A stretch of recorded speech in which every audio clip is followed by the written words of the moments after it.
제 남편은 고졸입니다. 대학교는 중퇴했고 흑수저에다가 모아놓은 돈도 없었고 월급은 200도 안 됐었어요. 근데 저는 왜 이 남자와 결혼을 했을까요? 저는 평생 쓸 돈을 다 벌고 시골에 내려와서 살고 있고 현재 출근하지 않고 연매출 55억의 회사 늘을 운영하고 있습니다. 바로 돈을 잘 벌 것 같아서요. 그리고 실제로 지금 돈을 잘 벌고 있습니다. 돈을 잘 벌 건지 어떻게 알 수 있냐고요?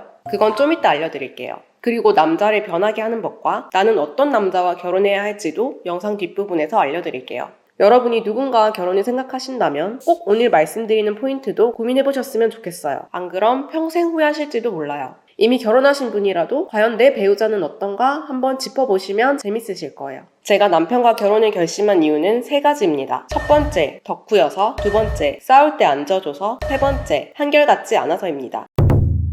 제 남편은 덕후였어요. 덕후라는 게 뭐 하나에 꽂히면 끝장을 본다는 뜻이거든요. 남편을 처음 만났을 때 놀랬던 게 직장 끝나고 하루에 4시간씩 꼬박꼬박 피아노 연습을 하더라고요. 미친이라고 생각했어요. 이건 누가 시켜도 하기 힘들잖아요. 고등학교 때도 하루에 농구를 짧으면 3시간, 길면 8시간씩 했다는데 그걸 3년 정도 하니까 3대3 농구로 어디 동네를 가도 이겼다고 해요. 이런 덕후 기질이 돈을 벌 때 굉장히 중요합니다. 돈을 벌 때 제일 중요한 게 지속 가능성이거든요. 제가 반딧불 이론에서도 얘기했지만 돈을 벌기 위해서는 뭐 하나를 결과가 나올 때까지 꾸준히 하는 게 진짜 중요해요. 사람들이 뭘 할 때 쉽게 포기하는 이유가 불확실성 때문이거든요. 처음 시작할 때는 이게 될 건가 안 될 건가 긴가민가 불확실해서 고민만 하다가 그만둬버리게 되는 거예요. 이 단계를 못 견디고 포기해버리면 돈을 벌 수가 없습니다. 근데 뭐 하나로 끝을 본 사람들은 처음 시작하는 지금이 제일 어렵고 버벅대지 하면 할수록 점점 더 쉬워질 거라는 거를 알고 있습니다. 이 경험을 한번 해본 거랑 안 해본 거랑은 정말 큰 차이예요. 그래서 저는 덕후 기질을 가진 이 사람이 뭘 해서든 먹고 살 수 있는 사람이라고 생각했어요. 실제로 남편이 학창시절에 공부를 제대로 해본 적은 없지만 얼마 전에 공인중개사 시험도 합격을 했거든요. 저도 웬만한 자격증 시험은 치면 다 붙었는데 이건 진짜 못하겠다 싶었거든요. 근데 엉덩이 붙이고 꼬박꼬박 공부하더니 붙더라고요. 지금은 토지 전문가가 됐어요. 그리고 제가 사는 데가 시골이라서 헬스장을 가려면 차 타고 10km 정도 가야 되는데 그래도 운동을 주 2회씩 꼬박꼬박 가더라고요. 그냥 하기로 마음 먹었으면 꼬박꼬박 하는 거예요. 이렇게 꽂히면 끝까지 하는 사람은 어떤 일을 해도 잘 되게 만들 수 있어요. 잘 될 때까지 안 그만두고 계속 하니까요. 옛날에는 싸우면 먼저 미안하다고 하는 게 좋다고 생각했거든요. 근데 이렇게 하면 어떻게 되냐면요. 예를 들어서 남친한테 술 조금만 먹고 12시까지는 들어가야 돼. 라고 했어요. 근데 알겠다고 해놓고 연락도 없이 새벽에 늦게 들어간 거예요. 왜 연락도 없이 늦게 들어갔어? 라고 하면 일단 미안하다고 합니다. 이때 뭐가 미안한데? 별로 안 미안하잖아. 를 시전하신 분이 많을 거예요. 왜냐하면 남친의 속마음은 이게 그렇게 미안한 일인가? 술 마시다 보면 늦을 수도 있지. 라고 생각했지만 싸우는 상황을 피하기 위해서 미안하다고 한 거였거든요. 그게 티가 나잖아요. 이런 식이니까 미안하다고 먼저 사과를 해서 상황은 빨리 끝나지만 다음에 똑같은 문제로 계속 싸우게 돼요. 근데 지금 남편은 어떻게 하냐면요. 만약에 제가 친구 만나고 10시까지 들어와 라고 해요. 근데 연락도 없이 10시 30분에 들어오면 잔소리를 하게 되잖아요. 그럼 남편은 꼭 앞뒤 상황이랑 자기 생각을 솔직하게 얘기해요. 친구랑 오랜만에 만나다 보니까 얘기가 좀 길어져서 늦었어. 그럼 저도 제 생각을 얘기하겠죠. 연락도 없이 늦으면 걱정되잖아. 그럼 미리 얘기를 해줘야지. 그럼 남편도 내가 화내는 이유가 단순히 늦은 시간에 들어와서가 아니라 시간 약속을 못 지키게 됐는데도 미리 연락을 안 해서 라는 걸 이해하게 되고 다음부터는 미리 연락을 하거나 아예 넉넉하게 11시로 말해놓고 거기에 맞춰서 들어오게 됩니다. 물론 이때 말투가 공격적이면 말을 왜 그렇게 해? 로 시작해서 감정 싸움으로 번지게 되니까 조심하셔야 해요. 이런 과정을 거치면 어느 한쪽의 불만을 다른 쪽이 일방적으로 억지로 들어주는 게 아니라 양쪽이 다 납득이 되는 결과를 도출해내기 때문에 다음에 똑같은 일로 싸울 일이 거의 없어요. 제가 사업할 때 문제 해결이 가장 중요하다고 강조하는데요. 결혼 생활에서도 마찬가지예요. 몇십 년을 살면서 어떤 일이 터질지 모르는데 그때마다 상대방이 한쪽 의견에 억지로 맞춰줬다가 나중에 터지거나 자기 생각을 솔직하게 얘기하지 않고 얼렁뚱땅 넘어간다고 생각해보세요. 하지만 대화가 통하고 상대방을 설득할 수 있는 사람이라면 어떤 문제든 같이 해결해 나갈 수 있습니다.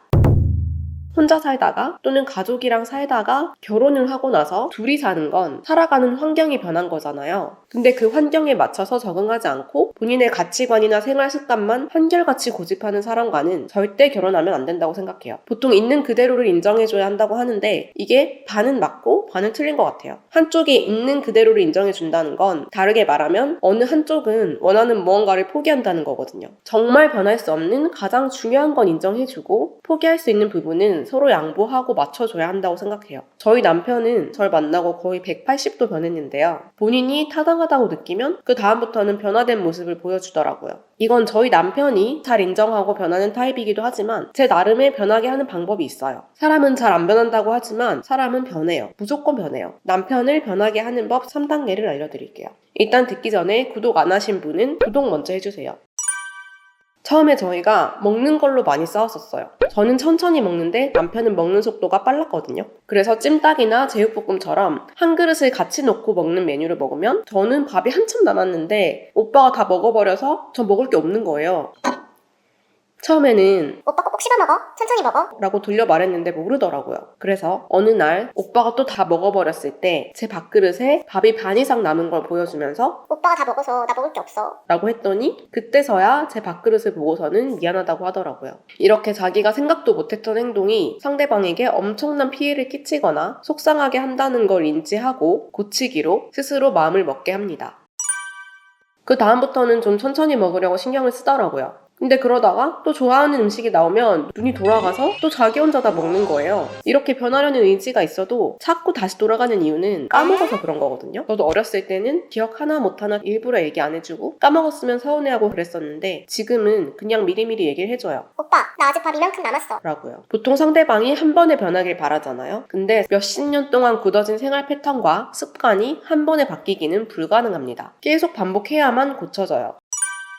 그리고 또 잘 변하지 않는 이유가 하나 더 있는데요. 변해도 생기는 이득이 없기 때문이에요. 변하는 게 당연하다고 생각해서 알아주지도 않고 심지어는 더 잘하라고 잔소리를 하기도 하잖아요. 남편이 저 먹으라고 밥을 천천히 먹거나 음식을 남겨놨을 때 당연하다고 여기는 게 아니라 오빠 오늘은 천천히 먹네. 라고 알아주기만 해도 그 다음부터 더 열심히 합니다. 내 성이 안 찬다고 오빠 지금보다 더 천천히 먹어야 나랑 속도가 맞지.